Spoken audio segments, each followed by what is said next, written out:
सरकार ने केंद्रीय कर्मचारियों के लिए एक नई पेंशन स्कीम की योजना को स्वीकृति दी है, जिसका नाम है यूनिफाइड पेंशन स्कीम। जिसके बाद जो ओल्ड पेंशन स्कीम की मांग को लेकर के कई सारे संगठन जो है वो आंदोलन कर रहे थे। ऐसे कई संगठनों में कहीं ना कहीं एक संतुष्टि की लहर जो है वो देखने को जरूर मिल रही है, लेकिन इसके बावजूद कई संगठन ऐसे भी हैं जिनमें कहीं ना कहीं अभी भी एक निराशा जो है वो इस pension scheme unified pension scheme को लेकर के है। और इनका मानना ये है कि ये जो यूनिफाइड पेंशन स्कीम है वो जो न्यू पेंशन स्कीम है इससे भी ज्यादा घातक है कर्मचारियों के लिए। और ऐसे ही एक शख्स जो है वो मंजीत सिंह जी हमारे साथ मौजूद है, जो कि national mission for old pension scheme के राष्ट्रीय अध्यक्ष हैं। मंजीत जी, हम सबसे पहले आपसे यही जानना चाहेंगे कि यूपीएस की स्वीकृति जो मिली है सरकार की तरफ से, इसको कैसे देख रहे हैं आप? देखिए, यूपीएस अगर मैं सीधे सीधे आम पब्लिक की भाषा की बात करूं तो ये बिल्कुल बेहद उल्टा पुल्टा स्कीम है। ये कोई यूनिफाइड पेंशन स्कीम नहीं है। यूनिफाइड पेंशन स्कीम तो इन्होंने एनपीएस पहले से बनाई थी, नाम बदलने से उसकी आत्मा नहीं बदल जाती। अब इन्होंने क्या किया कि एनपीएस में कर्मचारियों को 60% at the time of retirement total corpus का मिलता था। 40% पर उसे एन्युटी खरीदनी होती थी, जिससे उसकी पेंशन बनती थी। हमारी डिमांड ये थी कि जिससे वो पेंशन खरीदता है तो एट लास्ट कम से कम 50% of last basic salary plus dearness allowance के बराबर उसकी पेंशन बननी चाहिए, अगर उसने 20 साल की नौकरी पूरी कर ली है। लेकिन हो क्या रहा है, 20 साल की नौकरी पूरी करके 15 साल की नौकरी पूरी करके लोग रिटायर हो रहे थे, उनकी बहुत कम पेंशन बन रही थी। उसकी तमाम खामियां थी। अलग अलग राज्यों के जो कर्मचारी थे उनकी अलग वजह थी, सेंट्रल गवर्नमेंट के एम्प्लॉइज थे उनकी अलग वजह थी। लेकिन ओवरऑल मुद्दा ये था कि एनपीएस किसी भी गारंटीड पेंशन का जो है व्यवस्था नहीं करता था, तो हम वो डिमांड कर रहे थे। अब इन्होंने क्या किया कि यूनिफाइड पेंशन स्कीम नाम दे दिया। ये कह दिया कि अगर कोई 25 साल की नौकरी पूरी करेगा, 25 साल की नौकरी पूरी करने के बाद रिटायर होता है तो उसको 50% of last basic salary plus dearness allowance की पेंशन तो देंगे, लेकिन उसके एवज में जो एनपीएस में जो पैसा कट रहा है कर्मचारी का 10% हर महीने कट रहा है, उसके एवज में सरकार 14% हर महीने डाल रही है। वो अब 18.5% और अब उसको सरकार बढ़ा भी रही है, कह रही है हम 18.5 कर देंगे। वो पैसा जितना भी इकट्ठा होगा, एक्यूमुलेटेड कॉर्पस होगा at the time of retirement, वो सारा का सारा पैसा सरकार ले लेगी, हड़प लेगी। तो ये कहाँ से बचा? हमने आप 28% 28.5% जमा कर रहे हो हर महीने, कोई 25 साल नौकरी करेगा तो उसका कॉर्पस इतना बड़ा हो जाएगा। अब वो पैसा सारा आप ले लोगे तो उसको फिर पेंशन की गारंटी दे रहे हो, यानी कि आप 28-30% हर महीने जमा करने के बाद 50% की गारंटी दे रहे हो, जबकि गारंटी नहीं दे रहे थे जहां पर, वहां तो पूरा पैसा आप दे रहे थे कर्मचारी को। 60% फंड के रूप में दे रहे थे, 40% एन्युटी के रूप में दे रहे थे। वो 40% भी कर्मचारी को या उसके परिवार को किसी न किसी रूप में मिल जाता था। हमारी जो डिमांड थी वो गारंटीड की डिमांड थी कि 20 साल 25 साल 30 साल नौकरी करने के बाद एट लास्ट उसको old age social income security का गारंटी मिलना चाहिए, वो परसेंटेज के रूप में होना चाहिए।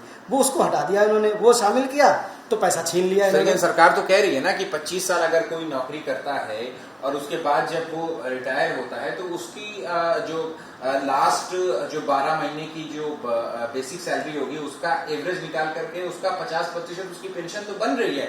ओपीएस में भी लगभग यही सुविधा थी। अच्छा सवाल आपने किया है। पिछले 20 साल से गवर्नमेंट इस बात को साबित करती रही कि एनपीएस ओपीएस से ज्यादा अच्छा है, ये साबित करती रही। उसने कैलकुलेशंस जारी की कि कोई आदमी 30 साल की नौकरी करेगा तो ओपीएस से ज़्यादा अच्छी पेंशन उसको बनेगी या ओपीएस के बराबर पेंशन बनेगी। जब वो 20 साल तक ये साबित करती रही, फिर मैं सबसे पहले मेरा सवाल है कि सरकार ने अप्रैल 2019 में जब इतनी अच्छी थी तो अपने कंट्रीब्यूशन को 10 से बढ़ा करके 14 क्यों किया? अब मेरा फिर वही सवाल है कि अब 14% भी कम था आपका कंट्रीब्यूशन, 14 को बढ़ा करके आपने 18.5 कर दिया। एक तरफ आप रोना ये रोते हैं कि पेंशन देना भारत सरकार की अर्थव्यवस्था के ऊपर बोझ है, आप कहते हैं, और आप लगातार कंट्रीब्यूशन को बढ़ा रहे हैं। हमने तो नहीं कहा कंट्रीब्यूशन बढ़ाने के लिए, हम ये कह रहे थे आपसे कि पूरी उम्र कोई कर्मचारी 30 साल 32 साल 35 साल तक अपना 10% हिस्सा कटवाता है और आप उसके साथ साथ 14% या 18% 18.5% कंट्रीब्यूट करेंगे। आप जो भी कंट्रीब्यूशन टोटल कॉर्पस बन जाए at the time of retirement, आप कर्मचारी को ये ऑप्शन दे दो कि वो चाहे तो एनपीएस के तहत ही पेंशन ले ले या चाहे तो ओपीएस के तहत पेंशन ले ले। अगर वो ओपीएस मांग रहा है तो उस दिन आप अपना वाला टोटल एक्यूमुलेटेड कॉर्पस वापस ले लो, वो 1 करोड़ हो, 2 करोड़ हो, 3 करोड़, तो हम तो आपका पैसा एक 30 साल 32 साल के रोटेशनल साइकिल के बाद आप ही को हैंड ओवर कर रहे हैं। आप वो पैसा भी नहीं लेना चाहते हो, वो पैसा दे रहे थे अभी तक आप कंपनियों को या फिर उनके परिवारों को। हम कह रहे हैं कि आप भारत सरकार की अर्थव्यवस्था को और मजबूत कर लो, अपना पैसा रिटायरमेंट वाले दिन ले जाओ वापस, लेकिन कर्मचारी जब तक जिंदा रहे उसे ओल्ड पेंशन स्कीम के बराबर पेंशन की आप गारंटी दे दो।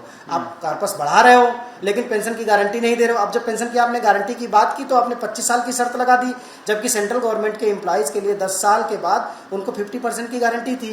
चलो ठीक है, अलग अलग स्टेट में अलग अलग टाइम लिमिट थी, कहीं 20 साल थी, कहीं 25 साल। लेकिन वॉलंटरी रिटायरमेंट की भी तो उम्र घटाई है ना सरकार ने, पहले 20 साल थी, अब तो ये कह रही है सरकार जो यूपीएस के तहत कि अगर 10 साल भी कोई नौकरी करता है और अगर वो रिटायर होता है तो मिनिमम उसकी जो पेंशन है वो 10,000 रुपए प्रति माह प्लस डियरनेस रिलीफ जो है वो उसको मिलेगी। तो मेरा सवाल ये है कि जो आदमी 70,000 रुपये 75,000 रुपये पाता है नौकरी में, 40,000 रुपये पाता है, क्या आप बता दीजिए हिंदुस्तान के किसी भी शहर में 10,000 रुपये से उसका परिवार का गुजारा हो सकता है क्या?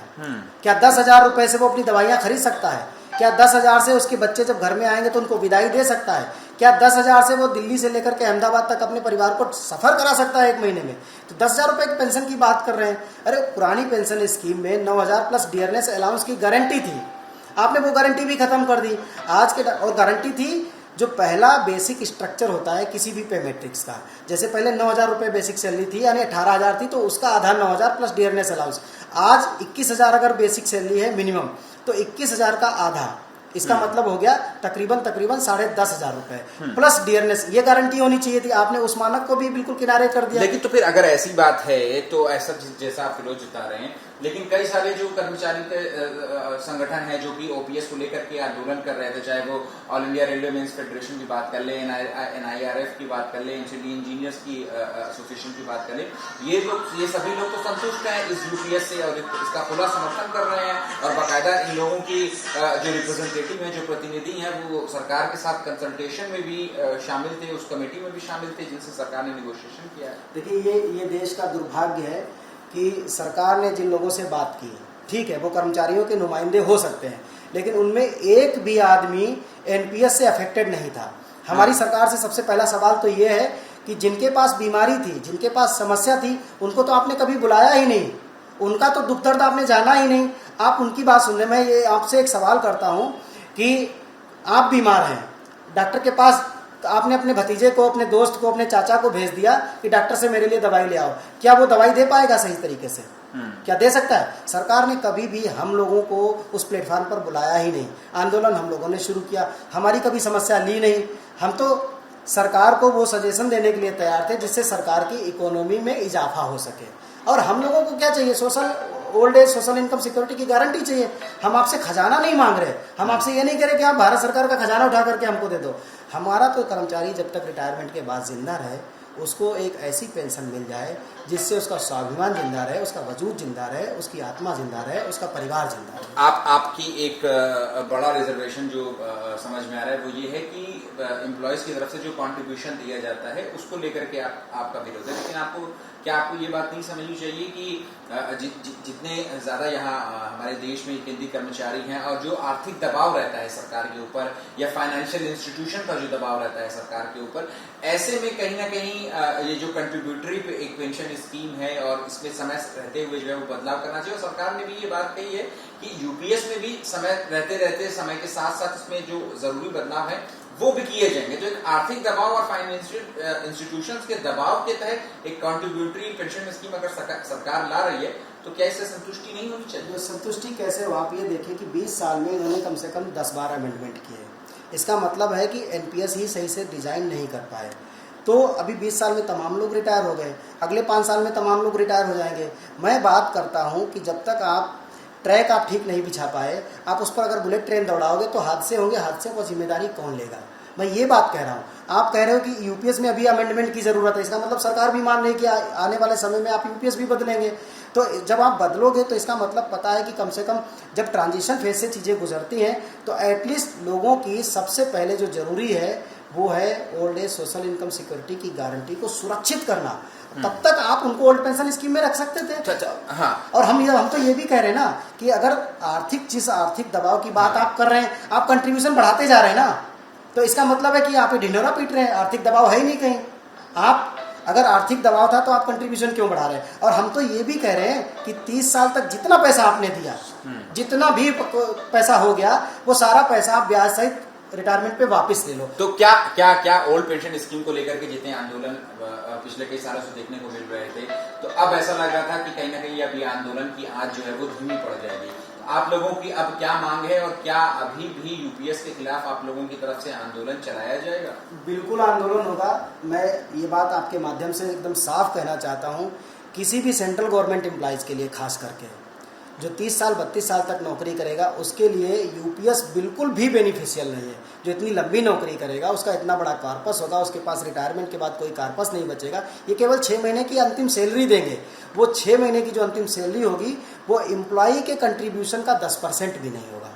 हमारा सरकार से केवल एक सुझाव है, एक डिमांड है कि आपने जहां पूरा कॉर्पस लेने की बात कही है, आप पूरा कॉर्पस नहीं ले सकते। हमारा 41.66% उसमें कॉर्पस हमारा बनता है, वो हमें आप हमारा कॉर्पस दे दीजिए और 25 साल की नौकरी पर जो आपने गारंटी दी है 50% के, वो दे दीजिए। हम शांति से घर चले जाएंगे। और जिनकी नौकरी 25 साल से कम है, कंपैरेटिवली उसी अनुपात में उनकी पेंशन कम हो जाएगी, कोई प्रॉब्लम नहीं है। और 10 साल की जिसकी नौकरी पूरी होती है उसको मिनिमम पेंशन की गारंटी प्लस डियरनेस अलाउंस, ये आपको गारंटी देनी पड़ेगी। और अगर आप नहीं देते हैं तो हम लोग अभी हो सकता है कि हम लोग इसी महीने हम पूरे देश से लीडर्स को बुलाएंगे। हम भी यूनिफाइड पेंशन के लिए एक बैठक करेंगे यूनिफाइड, और यूनिफाइड रूप से दिल्ली में फिर से बड़े एक आंदोलन की जमीन तैयार करेंगे। ठीक है, तो देखिए ये है साफ तौर पे मंजीत जी का कहना है कि ये जो यूपीएस स्कीम लाई गई है ये एनपीएस से भी ज्यादा घातक होगी कर्मचारियों के लिए, और सरकार ने अगर इनकी बात नहीं सुनी तो फिर अपनी मांगे मनवाने के लिए प्रदर्शन भी किया जाएगा। कैमरा पर्सन मनोज कुमार मीना के साथ फिलहाल ABP news Delhi. For exclusive and insightful videos, subscribe to our new channel ABP Live Premium.